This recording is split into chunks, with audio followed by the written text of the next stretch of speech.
इन खूबसूरत रास्तों से होते हुए मैं आज निकल रहा हूँ ठाकुरगंज की तरफ। ठाकुरगंज की दूरी किशनगंज से लगभग 40 किलोमीटर है और इसके लिए मैं अभी जा रहा हूँ बस स्टैंड और बस स्टैंड से बस लेकर मैं जा रहा हूँगा ठाकुरगंज। वहाँ पे जा रहा हूँ क्योंकि वहाँ पे शिव भगवान की काफ़ी बेहतरीन मंदिर है, जहाँ पे एक ही शिवलिंग में माँ पार्वती और शिव भगवान दोनों हैं। Welcome back. और यहाँ से निकल रहे हैं ठाकुरगंज की तरफ और ज़्यादा बातें नहीं कर सकते अभी फ़िलहाल, क्योंकि बस आ रही है और ये ठाकुरगंज को जाने वाली है। तो बिल्कुल हमारे पास 2-3 मिनट का ही समय है मुश्किल से। बस में बातें करते हैं। बस में बैठने के बाद लगभग आपको 70 रुपये की टिकट लेनी पड़ेगी और आप निकल पड़ेंगे ठाकुरगंज की तरफ। तो ये सफ़र ठाकुरगंज की तरफ जायज़ था और मैं निकल रहा था ठाकुरगंज की तरफ और काफ़ी बेहतरीन रास्ते से होते हुए काफ़ी किशनगंज का जो हिस्सा है, आप आउटर रेंज पे भी देखें तो किशनगंज का मार्केट काफ़ी खूबसूरत आपको देखने को मिलेगा। साथ ही साथ इस रास्ते से गुजरते हुए बेलवा टी गार्डन भी पड़ेगा, जहाँ पे आप रुक कर बेलवा टी गार्डन को घूम सकते हैं। मंदिर के बारे में बातें बहुत कर रहे होंगे आगे की तरफ, पहले सफ़र को एंजॉय कर रहे हैं और ये सफ़र बढ़ रहा है ठाकुरगंज की तरफ। पहले तो बस खाली रहती है लेकिन धीरे धीरे बस बढ़ने लगती है। मुझे लगता है कि इतनी शांति से जाएंगे, लेकिन जैसे जैसे बस आगे बढ़ती है भीड़ बढ़ती चली जाती है और कुछ स्कूल के बच्चे भी आ जाते हैं और इस सफ़र को और खूबसूरत बना देते हैं। आज हम घूमने जा रहे हैं किशनगंज से लगभग 40 किलोमीटर की दूरी पे ये ठाकुरगंज का एरिया है, जहाँ पे एक भगवान शिव का मंदिर है, वहाँ पे हम लोग घूमने जा रहे हैं। तो बने रहिएगा इस ब्लॉग में। और ये सफ़र जो है कि जारी है, पूरे बिहार भ्रमण पे हम लोग हैं और आप मेरे साथ इस पूरे बिहार को घूम रहे हैं। आज किशनगंज का ये शायद आखिरी दिन है और यहाँ से घूमने के बाद हम लोग निकल पड़ेंगे पूर्णिया की तरफ और ये सफ़र जारी रहेगा। तो चलिए कंटिन्यू करते हैं। बस स्टैंड से जो मंदिर की दूरी है वो लगभग 100 से 200 मीटर ही है, तो इसलिए आपको कोई भी गाड़ी करने की ज़रूरत नहीं है, आप पैदल जा सकते हैं।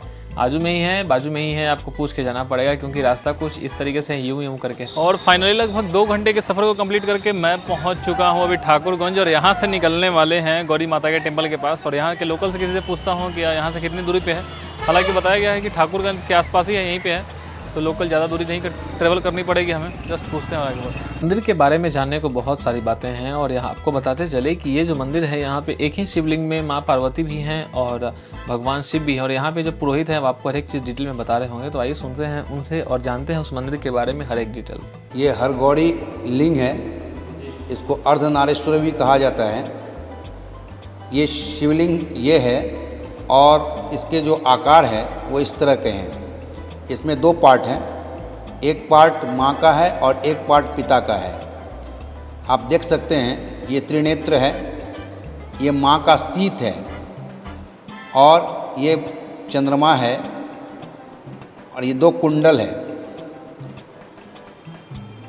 और ये माँ का हार है और ये बाबा का गले हैं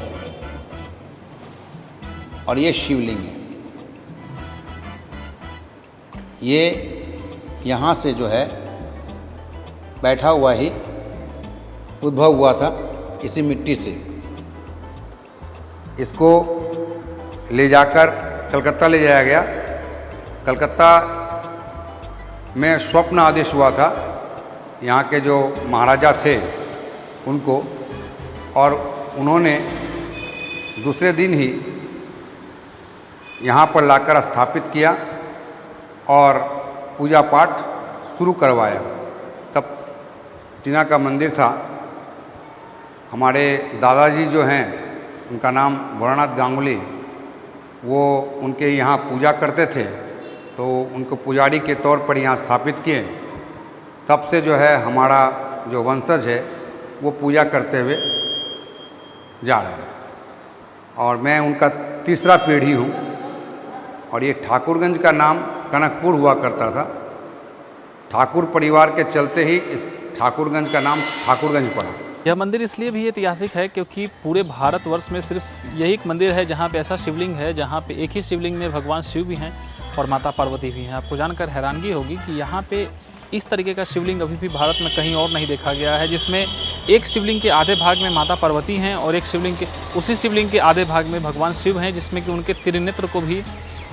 उनका त्रिनेत्र भी है वो भी दर्शाया गया है। तो ऐसा शिवलिंग ये कहा जाता है कि ये जो शिवलिंग जो प्राप्त है ये खुदाई के बाद, जब जहाँ यहाँ पे 1897 के आसपास जो यहाँ के ठाकुर लोग थे, ठाकुरगंज के जो मालिक थे, जिन्होंने ठाकुरगंज को खरीदा था, रविन्द्रनाथ टैगोर के वंशज पूर्वज जो थे उन्होंने इसको खरीदा था और महाभारत की जो खुदाई शुरू हुई थी उस वक्त शिवलिंग मिला था। तो कहा जाता है कि यह उसको इसको महाभारत के वक्त ही बिठाया गया था और शिव की पूजा की गई थी पांडवों की जीत के लिए।